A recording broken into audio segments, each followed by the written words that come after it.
तो celebrity green में तब होता है जब वो अपने शयन कक्ष में हो, बेडरूम में हो, चारों तरफ से कमरा लॉक्ड हो, अंदर से छिटकी नहीं लगी हो, लॉक हो, बाहर कैमराज हो, बाहर सिक्योरिटी खड़ा हो, तब जाके वो ग्रीन जोन में होता है। आपकी ये वर्किंग हो गया, मैं आपके प्रोफेशनल दूसरे पार्ट पर जाना चाहता हूँ कि जहाँ पर आपकी एजेंसी है, वो माइंड में कब आया आपको कि मुझे ये एजेंसी स्टार्ट करनी है, और कब स्टार्ट हुआ वो पूरा बिजनेस आपका, अगर आप बता पाए। मैं बताया ना आपको कि 96 के बाद, तो 96 के बाद कुछ ऐसा हो गया था कि मैं भाड़े के घर में रहता था, तो फर्स्ट फ्लोर पे था, तो मैं बाहर ताला लगाता था और पीछे से बालकनी से चढ़ के आता था। अच्छा। भाड़ा क्यों सर? वो 1-2 महीने डिले हो जाता था, आते नहीं थे पैसे। अच्छा। फिर श्री अधिकारी ब्रदर्स बुला लेता था एक एपिसोड के लिए, तो 2 महीने का भाड़ा में एक साथ दे देता था। तो ऐसा चलता था कि there was no regular work.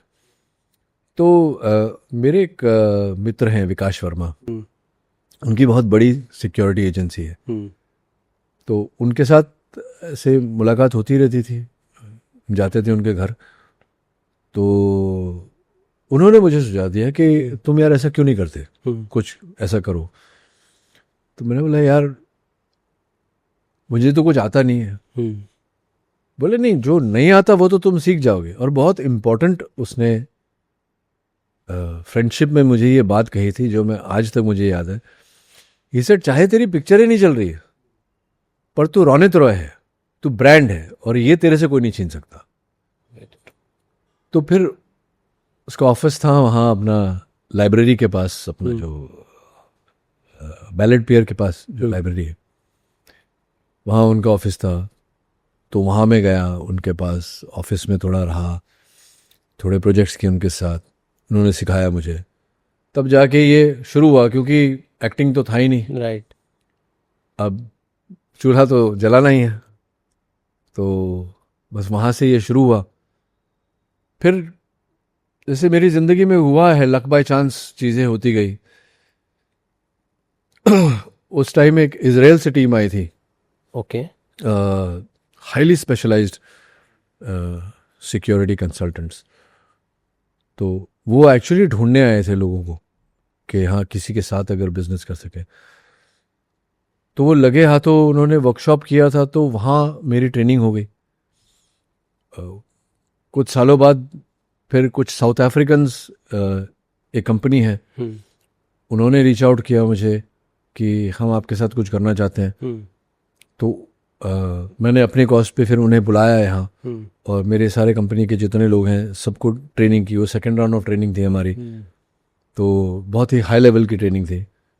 तो ऐसे वो धीरे धीरे धीरे फिर वो बनता गया। हाँ सर, क्योंकि आप जिस प्रोफेशन में है, मतलब जिस तरह की सिक्योरिटी आप प्रोवाइड करा रहे हैं, वो बहुत ही वल्नरेबल है कि लाइक कि वहाँ पे आर्टिस्ट है जिसकी रक्षा करनी है, सुरक्षा करनी है, और उसकी फ़ैन फॉलोइंग है तो उसको आपकी सिक्योरिटी को समझना है कि कौन भीड़ है, कौन डेंजरस है, कौन। तो वो सारा जो माइंडसेट पूरा है, वो किस तरह से तैयार किया गया था? वो पहले तो मैं खुद फील्ड पे रहता था। ओके। तो मेरी पहली टीम जो थी उसमें कुछ 12 लड़के थे। तो वो 12 लड़कों को मैंने पर्सनली सिखाया। और वो 12 लोगों के अपने टीम्स हैं। ओके। हाँ, तो ये आपके साथ ही है? नहीं, वो जिन स्टार्स के साथ थे उनके स्टार्स उन्हीं के साथ हैं। ओके। पर मैंने दहेज में दे दिया उनको। अब ओके, या दहेज में ले गए वो। समझ गया। ठीक हाँ, है। तो कोई बात नहीं, उससे कोई फर्क हाँ, नहीं, ठीक काम है। ठीक होना चाहिए वो, उससे वो तो छोटी छोटी बातें हैं। तो पर वो ये आपने बहुत अच्छी बात कही कि हिंदुस्तान में सिक्योरिटी मतलब ऐसे काला टी शर्ट पहन के थोड़े ऐसे बड़े ऐसे, हाँ, एक बॉडी लेके बस खड़े हो जाना ही। वो सिक्योरिटी राइट। माइंड की बात होती है, इंटेलिजेंस की बात होती है। Security is not about muscle. तो ये ट्रेनिंग दी है लोगों को। तो अभी भी मेरे पास कुछ हैं बच्चे जो ट्रेंड हैं, और मैं अभी ज़्यादा काम करता नहीं हूँ। मैं सिर्फ उन लोगों को सिक्योर करता हूँ जो हाई रिस्क पे होते हैं। बाकी जो छोटे मोटे, वो ज़िंदगी में छोटी छोटी बातें छोड़ दी मैंने, ऐसे बड़े बड़े काम करता हूँ।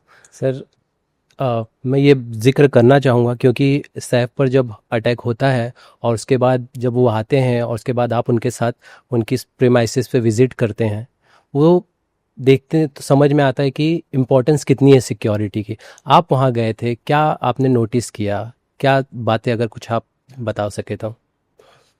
ये ऐसी कुछ ऑब्वियसली अभी जो जो कुछ भी हुआ वो तो पब्लिक रिकॉर्ड्स पे है।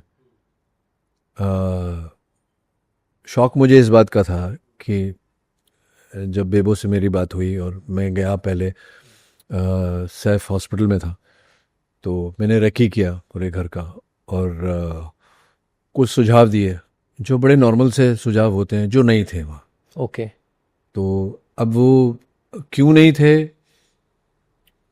उसकी कोई वजह नहीं है, लेकिन वो होने चाहिए, वो हर घर में होने चाहिए, हर बेसिक्स होते हैं। ओके। तो मैंने वो बेसिक्स डाले। तो बेसिक भी मिसिंग थे वो वहाँ पर? मिसिंग नहीं कहूँगा, हाँ, ख्याल नहीं रखा गया। ख्याल नहीं रखा गया, ओके। ख्याल नहीं रखा गया था क्योंकि आप एक्सपेक्ट नहीं कर रहे हो, आप इस तरह का छल या इस तरह की एक्टिविटी एक्सपेक्ट नहीं कर रहे हो कि ऐसा भी कुछ हो सकता है। तो होता यही है कि ये होता तब है जब आप एक्सपेक्ट नहीं कर रहे हो, राइट। और उसी को सिक्योरिटी कहा जाता है। That's why intelligence is used in security कि भाई क्या क्या हो सकता है, वो सारे लूप होल्स को आप प्लग इन कर दो। और फिर वो सैफ घर आ रहा था वापस, तो मीडिया वगैरह बहुत, आपको तो पता ही है कितना, राइट। सब जगह भीड़ थी। तो बेबो जब हॉस्पिटल से घर वापस गई थी तो उनकी गाड़ी पे थोड़ा सा कुछ अटैक टाइप का हो गया था, तो वो डर गई थी। ओके, आफ्टर ये सैफ के बाद? हाँ हाँ, सैफ जब हॉस्पिटल में था, ओके। तो मीडिया की वजह से, ऑब्वियसली मीडिया है तो लोग भी घुस गए हैं, और वो हिल गई थी गाड़ी थोड़ा। तो इसलिए उन्होंने मुझसे कहा कि सैफ को घर ले आओ, तो मैं उसको घर लाने गया था। तो एक बार वो घर आ गए, उसके बाद तो ऑलरेडी हमारी सिक्योरिटी प्लेस्ड ही थी वहाँ। पुलिस फोर्स का काफ़ी उनको सपोर्ट था, तो अभी ठीक है। अभी ठीक है। Okay sir. सर, आपने आमिर को भी सिक्योरिटी दी थी टूवर्ड लगान के टाइम पर? हाँ। जब उन्हें थ्रेट आया था? हाँ, कहते हैं अंडरवर्ल्ड से शायद, आई गेस, थ्रेट था वो। उसके सारे अभी जो लड़के हैं उसके साथ में सब मेरे हैं। ओके। हाँ स्टिल। हाँ। तो क्या सर, क्या मैं वही समझना चाहता हूँ कि जब आप एक सेलिब्रिटी एयरपोर्ट से आता है तो आपके जो टीम होती है वो क्या ध्यान रखती है? अगर एक सेलिब्रिटी जिसको थ्रेट है, लाइक सलमान को थ्रेट है या आमिर को थ्रेट है, तो उस समय क्या आपके चीज़ों को ध्यान रखा जाता है? अगर आप कुछ बता पाए कि बेसिक की क्या चीज़ें होती है और क्या अवॉइड करना चाहिए, क्योंकि फैंस भी हमें सुनेंगे देखेंगे तो वो भी समझ पाए कि क्या ज़रूर, क्योंकि कई बार ऐसे वीडियोज आते हैं जहाँ बॉडीगार्ड धक्का मार रहे हैं या हटा रहे हैं, तो लोग उसको कहते हैं कि बॉडीगार्ड है, धक्का मार रहे हैं, लेकिन वो चीज़ें नहीं समझ पाते कि वो कितना वल्नरेबल है, कितनी सिक्योरिटी इसकी ज़रूरी है, उन चीज़ों को। तो अगर आप बता पाए कुछ तो। कि ये जो आपने सवाल किया है ना, इसका जवाब देने के लिए मुझे किताब लिखनी पड़ेगी। पर सबसे पहले तो मैं ये कहूँगा कि धक्के तक बात आनी ही नहीं चाहिए। अगर धक्के तक बात आ गई मतलब आपकी सिक्योरिटी फेल हो गई है। ओह। धक्के तक बात आनी नहीं चाहिए। तो और ये जिन लोगों के साथ मैंने काम किया, जिन एक्टर्स के साथ में, जैसे कि आमिर, ये लोग बखूबी समझते बात। तो वो एक आध हादसा जब होता है तब उन्हें समझ में आ जाती है कि अच्छा ये बंदा ये कह रहा था। Then it all falls into place. कि जब तक वो होता नहीं है तब तक आपको लगता है कि क्यों बोले जा रहे हैं, ऐसा तो क्या हो गया। तो सेलिब्रिटीज का मैं हमेशा बोलता हूं कि 3 जोन होते हैं। एक ग्रीन जोन, ओके, एक होता है ऑरेंज जोन। ग्रीन जोन मतलब जहां एक कॉमन मैन अपने घर में बैठा है, कॉमन आदमी, नॉर्मल आदमी अपने घर में बैठा है, वो ग्रीन जोन में है। अब कोई भी अगर अपने घर से बाहर निकला, समझो बस पकड़ रहा है, तो रिस्क पे है कि बस से गिर जाएगा, तो वो ऑरेंज जोन में है।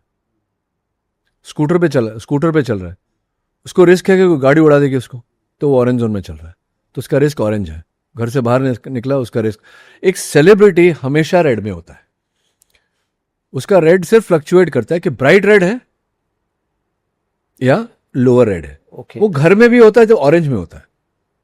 ओके तो सेलिब्रिटी ग्रीन में तब होता है जब वो अपने शयन कक्ष में हो, बेडरूम में हो, चारों तरफ से कमरा लॉक्ड हो, अंदर से छिटकी नहीं लगी हो, लॉक हो, बाहर कैमराज हो, बाहर सिक्योरिटी खड़ा हो, तब जाके वो ग्रीन जोन में होता है, टोटली सिक्योर।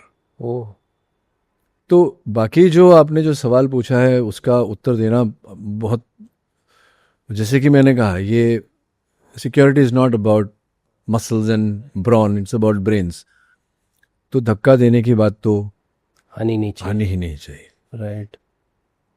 हमारे जितने लड़के हैं, मेरे अंडर में जितने लड़कों ने ऑपरेट किया, आज तक किसी ने किसी को धक्का नहीं मारा। नौबत ही नहीं वो धक्का, वो फिर सेलिब्रिटी के पास धक्का नहीं होता, वो अलग धक्के होते हैं। पर फिर वो सेलिब्रिटी के आसपास धक्के मारने का सवाल नहीं पैदा होता। आया।